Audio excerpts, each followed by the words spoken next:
Ammonia. What is the formula for ammonia?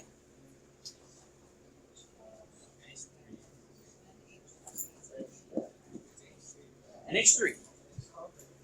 Okay? You're close, Olivia. Ammonium. Ammonium is NH4. Okay? So ammonia is technically a base. The problem is it doesn't have that nice OH staring at us, so we can't necessarily tell just by looking at it. Okay? But we can prove that it's a base when we react it with water. So let's take water. Okay? And here's what we get. We end up with ammonium, okay, NH4. Ammonium has a 1 plus charge, and we get that hydroxide. Okay? So it's sneaky. Okay? Ammonia is sneaky. It is a base. However, you can't see that's a base unless you react it with water. That's where the OH comes from. Okay? If you remember the definitions of acids and bases, right? There's like 3 of them. Okay, we're going to use 2 of them. One of the definitions is when you add something to water, you get OH. Okay, so by the Arrhenius definition of base, ammonia is technically a base. It's just a little tougher to see. So using that, okay, let's jump to the last 4. Okay, and I'll talk more about spectators right now. All right, so let's take a look at these. Number 1, Leo came up, looks pretty darn good. Okay, the one thing I don't like is we need to separate our salt. Okay, every single salt we produce is a strong electrolyte, meaning we can break them apart. So this should really be broken apart, okay, and we should get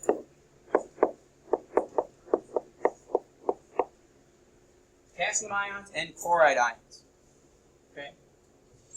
The other thing I will point out is I am perfectly okay with you guys not putting the little tags on all this stuff for like worksheets in class, and even this, I'm okay with you not putting it up here.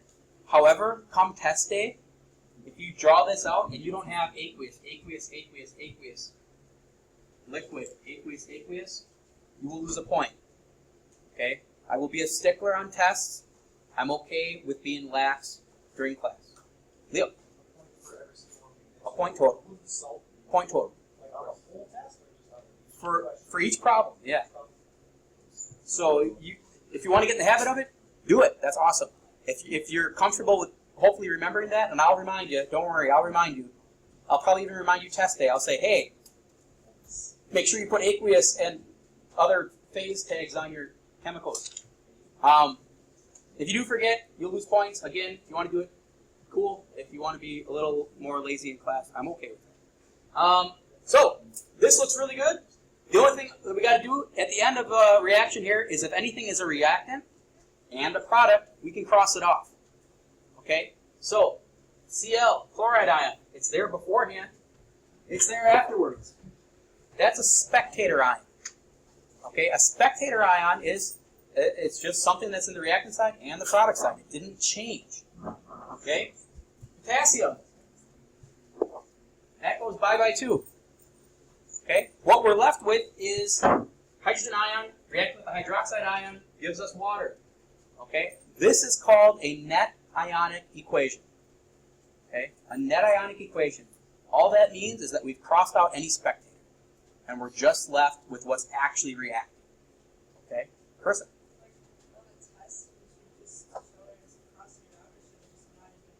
No, I actually like seeing it crossed out because I think it helps you kind of balance it out as well. Okay, so this would be good. I would like to see it like this actually. Okay.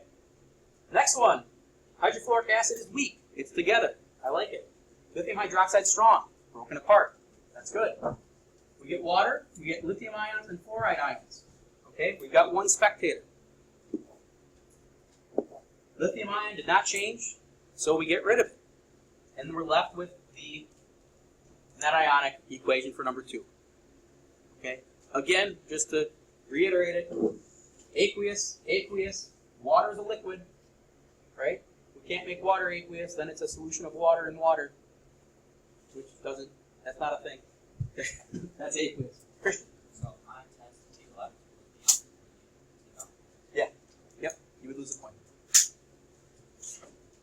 Acetic acid and ammonia. Okay? I think the best way to think about ammonia is to use the Bronsted-Lowry definition of acids and bases, okay, which you probably don't remember offhand, but on your note sheet it says that a Bronsted-Lowry acid is a proton donor, a Bronsted-Lowry base is a proton acceptor. Okay? Here's the acid, it's going to give its proton to the base. We get NH4 ammonium with a 1 plus charge, we get the acetate ion with a 1 minus charge, okay? And that's it. That one's good.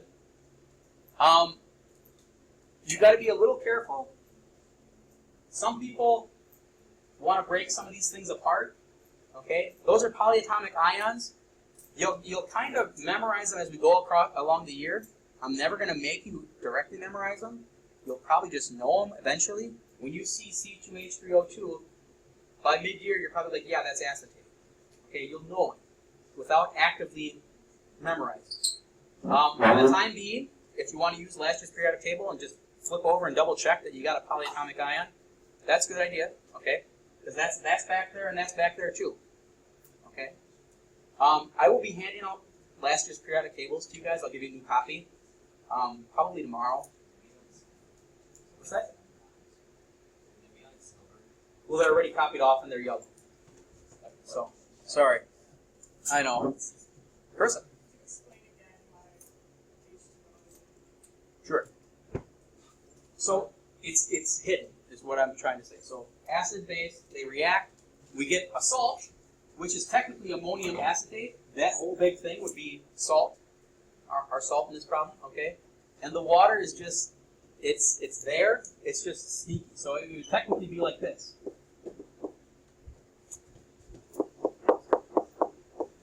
Okay? It's really on both sides. So much like we cross off things here, it just never actually shows up in the reaction. So is that all that have ammonia? Yeah. Yep, whenever we have ammonia, that's when you're going to see that. And the water is just not going to show up like in front of your face, but I promise you it's there. Because we cannot react this without water. It just wouldn't happen. Okay? We need the water, it's just behind the scenes, so to speak. Any other questions so far? Good questions. Last one. Hydrobromic acid, strong. You break it apart. Ammonia is weak. Stays together. Okay. Kind of like this one. That hydrogen is going to jump over to the ammonia. We get ammonium, 1 plus charge. And the bromide ion is still there. It's on both sides. It goes away. Questions at all on these 4? We'll have more practice at this, I promise. All right, so let's take a look at this problem, the first one on the pink sheet, okay? This is a titration problem. We've got an acid reacting with a base. And we've got to figure out some quantity to figure out where the neutralization point is, or the stoichiometric point, okay? There's like 4 different ways to describe that point. So, when I do these problems in class, I typically don't have anything in front of me. Okay, I've done all these, I promise you that, but I like to like organically go through it again so my brain stays fresh, and I kind of like letting you guys help me along. So if you have your calculator, I would get it out. That'll help us. Okay. So let's take a look at this. All right. So ammonia is a weird base, right? There's more weird bases. Bases are tougher to identify than acids. Okay? Carbonates. Anything carbonate is also a base. Okay? So when you were in like first grade or something and you made a volcano, okay? You used vinegar and you used baking soda. Vinegar is acetic acid. Baking soda is sodium bicarbonate. Okay? The sodium bicarbonate is a base. Anything with a carbonate in it is a base. Alright? So that foams up, you get crazy bubbles and all sorts of stuff, right? Whenever you have a base that's a carbonate, you get a salt, you get water, and you get CO2. So you get one extra product when we have carbonates reacting with acids. Okay, so I'll show that right now. So, sodium carbonate is Na2CO3.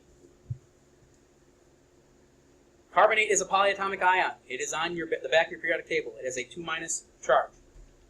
Okay, so therefore we need 2 1-positive sodiums to make that a neutral compound. Okay, however, it's a salt, and all salts are strong electrolytes. Therefore, it has to be broken apart.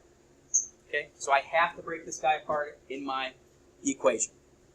Okay, I've got 2 sodium, so I'm going to write that as 2 Na1 plus CO3 2 minus. Okay, what are we reacting it with in this problem? If you read it, HCl. Okay, hydrochloric acid is strong or weak? Strong. Therefore, we got to write it like this.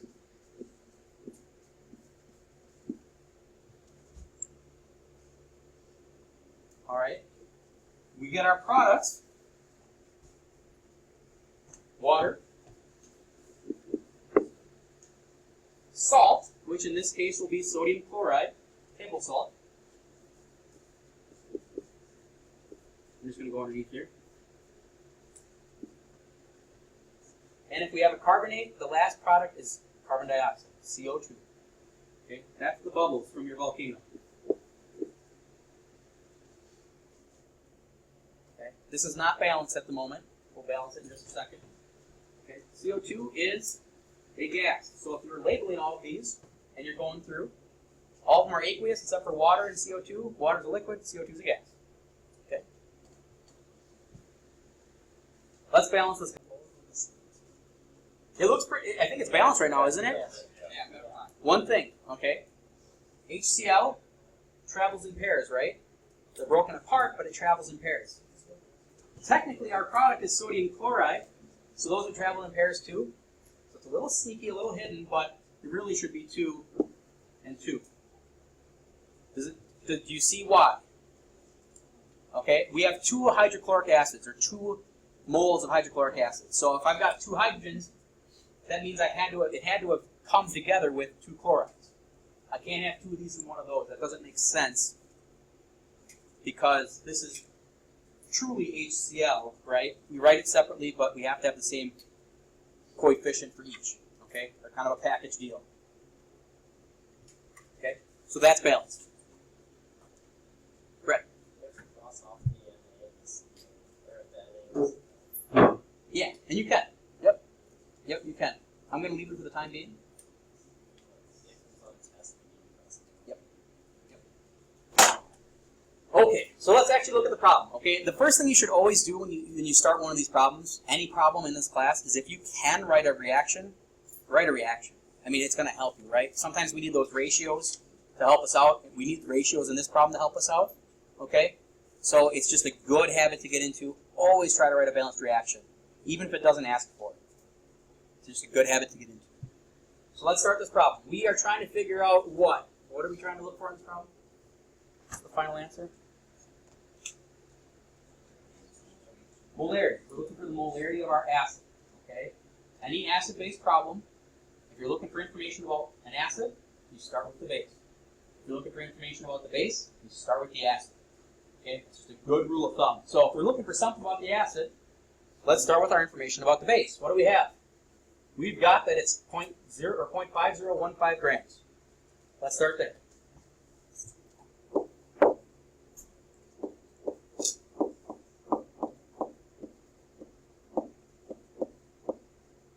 Okay? Where do I want to go? Tate, what was that? Moles. You're right. I do want to go to moles. How do I get to moles from grams? Molar mass. Okay, so if you have your periodic table and you have your calculator, somebody find that for me. To the hundredths place, please. Okay, to the hundredths place, please, because your periodic tables go to the hundredths place now.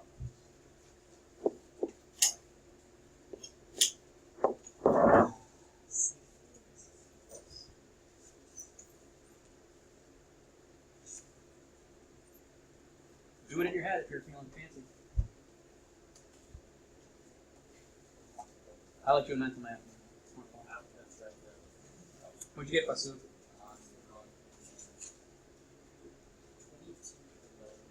As soon as somebody's got it, let me hear it. That's to the 10th place. 105.99.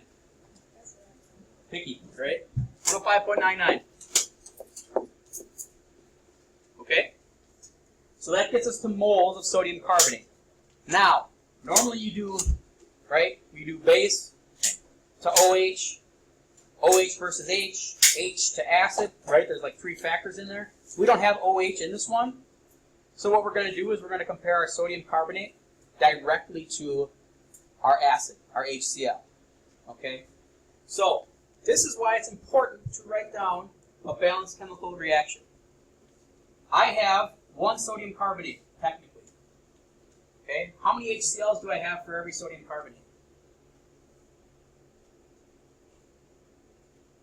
2. So the next ratio is 1 mole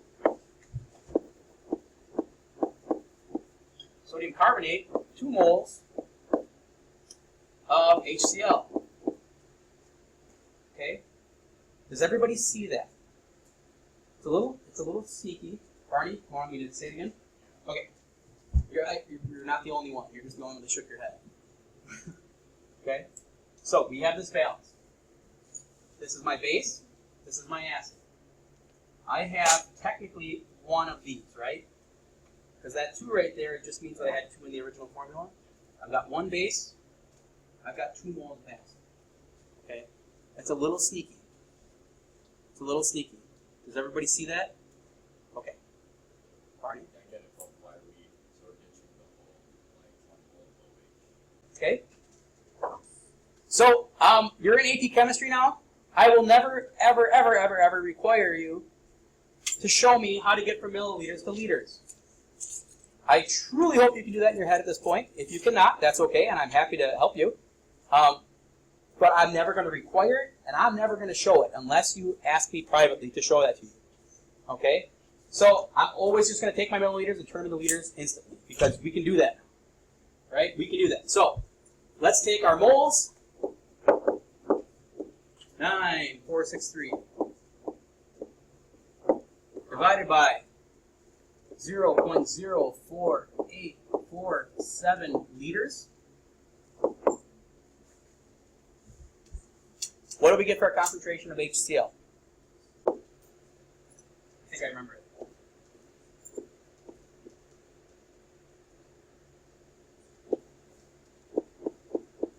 Check it. Is that right? Cool. Okay. So that is representative of what you'll have to do on the home.